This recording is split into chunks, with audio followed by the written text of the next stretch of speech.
President Trump has declared federal emergencies for states in the storm zone, says his team is ready for Hurricane Florence, but he is also facing backlash for his response to Hurricane Maria in Puerto Rico, where the death toll approached 3,000. Our senior White House correspondent Cecilia Vega has a story. And Cecilia, in a new tweet this morning, the president doubling down, touting again the federal response, attacking the mayor of San Juan. George, I've got to say, a pretty stunning fight on the eve of a new hurricane on its way to the eastern seaboard. I was in the room for his comments yesterday. I asked the president about Florence and what his message is to people still in the eye of this storm, in the path of this storm, rather. He said, listen to your local authorities, get out now. President Trump says the country hasn't seen the likes of Hurricane Florence in decades, but this morning he insists his administration is ready. We are totally prepared. We're ready. We're as ready as anybody's ever been. He also issued this warning. It's tremendously big and tremendously wet. Tremendous amounts of water. But it is his eyebrow-raising comments about Puerto Rico's Hurricane Maria that have reignited a controversy over the White House's response to the island disaster. I think probably the hardest one we had by far was Puerto Rico because of the island nature.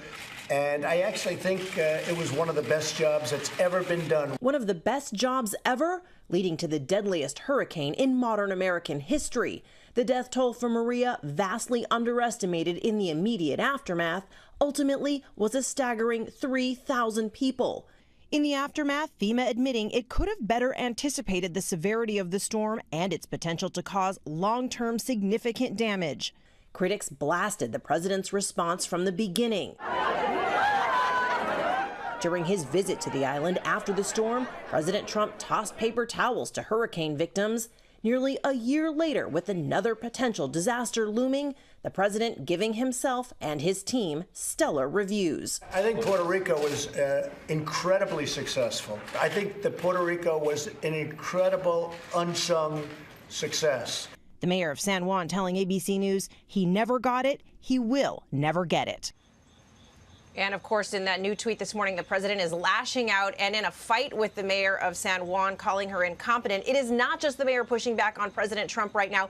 The governor of the island, Senator Chuck Schumer of New York, of course, home to the largest population of Puerto Ricans outside of the island, is lashing out as well. Schumer called this statement offensive, hurtful, and blatantly false. George, he says it's completely the opposite of success. And Cecilia, another Democratic Senator, Jeff Merkley, is releasing documents showing that $10 million was recently transferred from FEMA to immigration control.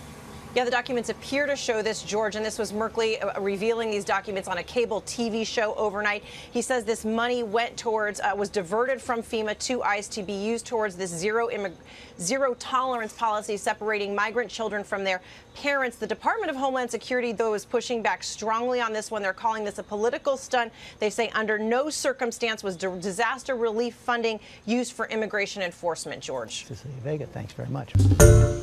Hi, everyone. George Stephanopoulos here. Thanks for checking out the ABC News YouTube channel. If you'd like to get more videos, show highlights, and watch live event coverage, click on the right over here to subscribe to our channel. And don't forget to download the ABC News app for breaking news alerts. Thanks for watching.